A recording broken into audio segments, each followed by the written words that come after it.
Народ Киргизии. Испокон веков мы с вами жили в дружественных отношениях.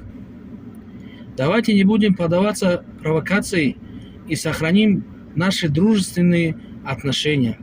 Со стороны вооруженных сил Республики Киргизии были использованы беспилотные летательные аппараты, хочу заметить, ударные беспилотные летательные аппараты «Байрактар», и нанесен удар по мирному населению, где погибли двое ни в чем не повинных детей, и нанесен удар по гражданской инфраструктуре.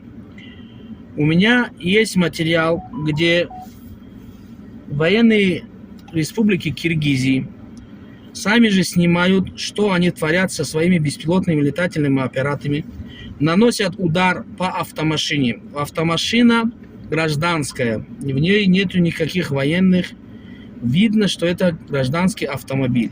Во время удара со стороны ваших военных идет комментарий, то, что они творят, и они же аплодируют. Давайте не будем поддаваться провокации. Еще раз хочу повторить. Сохраним наши дружественные отношения.